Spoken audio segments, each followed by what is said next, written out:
Okay, now this is a topic which I feel needs to be discussed a lot more these days, especially since Louis Rossmann released his new video, basically titled Bootlickers. And today I just figured I'd go over this one. All right, privacy, right? The Nazi Gestapo, the Stalin secret spies, the CCP mass surveillance campaign, the US NSA PRISM shit, Singapore mass surveillance. What do all of these things have in common? It's the Secret Police, The Brave New World, 1984, Aristotle's book on privacy.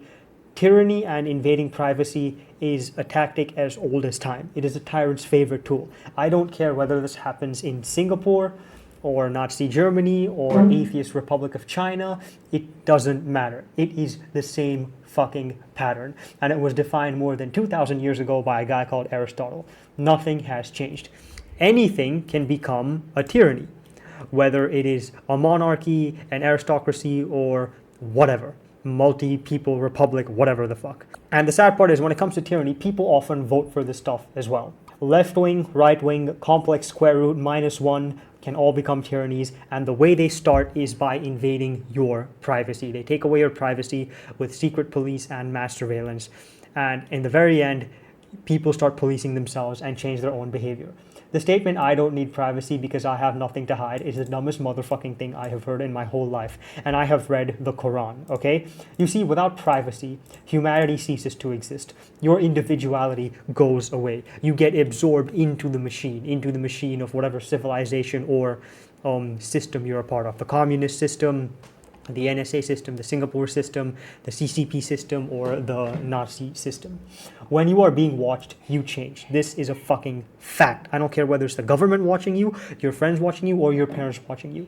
You change when watched, and this is essentially the premise of Jean-Paul Sartre's play No Exit. When he said hell is other people, he wasn't being an edgy French fuck. He meant that when being watched, you are trapped in the perception of somebody else, and you cannot really be yourself. You will always feel a small pressure to behave a certain way because technically there is a pressure to behave a certain way. What if the government is watching you and they don't like what you say? Well, first it might start with them not liking what you say, but then one day they can easily decide to use it against you. This is another topic that is basically called abuse of power, which I'll discuss slightly later. Then they can easily invent a charge like national security or terrorist threat and go after you. This is basically how it works. So first it's a joke, and this joke will cause offense to somebody, whether it is offense to the PAP, whether it is offense to Islam, whether it is offense to whatever.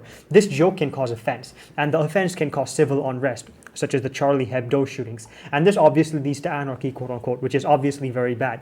So what we do to basically prevent all this is we just arrest people when they make the joke, or the joke can also be a criticism. I can't fucking write with the mouse. We get the point. The joke can also be a criticism against the controlling political party, such as the CCP or the PAP. Oh shit, if you criticize the CCP, guys, people will lose faith in the CCP. And then this could cause civil unrest. And then this could cause anarchy, which is bad. We don't want that. It'll scare off investors. So we are just going to arrest you for criticizing us or making a joke. This is called abuse of power. Power corrupts, absolute power corrupts absolutely.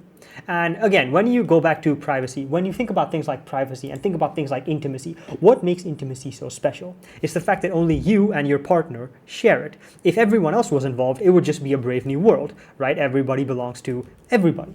It is shared between only two people. The only quote-unquote part is the most important part. Think of it on a personal level. Think of your innermost thoughts and feelings. Only you can see them, and only you can choose to share them with the people you love.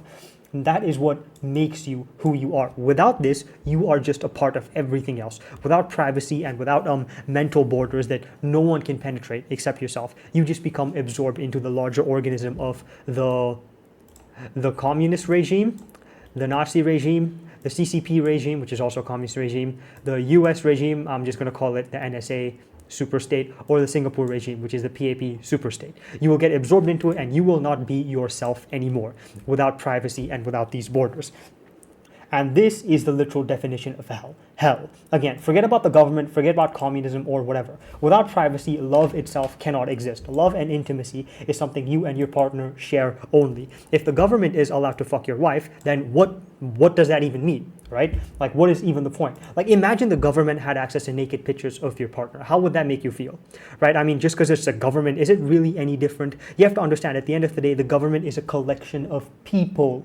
And again, if your privacy is being violated by anyone, it is still being violated. It doesn't matter who it is. It is a brave new world. Okay, moral decisions as well. When you're being watched, you police yourself. You start to force yourself into certain molds that the watcher wants you to be in. In China, that is basically agreeing with the CCP. You do things just to please the watcher. Information about you can also be used against you. Think about driving habits, changing your car insurance, spending habits, changing your credit score, or think about things like your political leanings, changing your social credit score. See, now we're like China already. Or how about your religion influencing you going to a gas chamber? That actually happened about 80 fucking years ago, or whatever else. Notice that the more personal information that is being collected about you by someone else, the more risky things get. Why should my privacy be violated so someone else's profits can be increased? Why should my humanity be compromised for someone else's profits? I should have the power to defend my own privacy, right?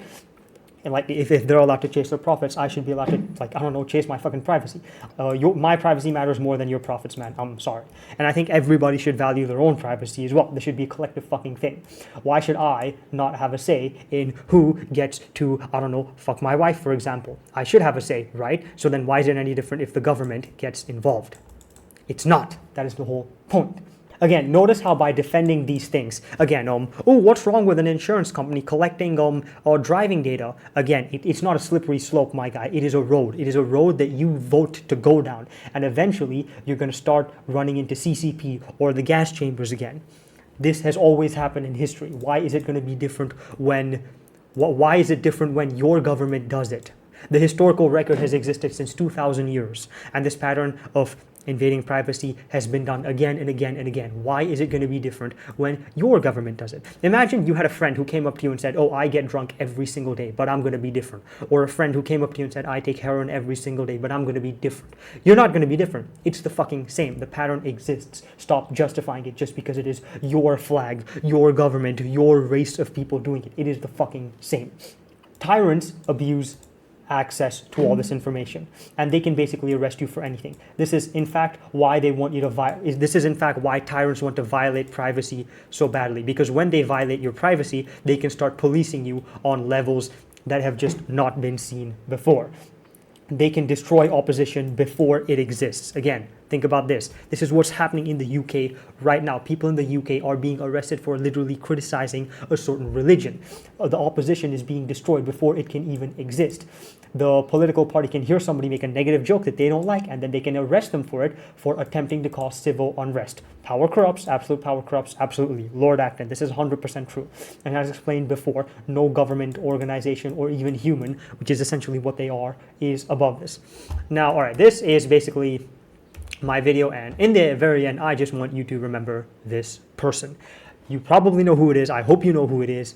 And yeah, I haven't been making videos for a while. I guess I'll try to come back. But yeah, thanks for your time and your support, and please defend your fucking human rights. Okay, bye.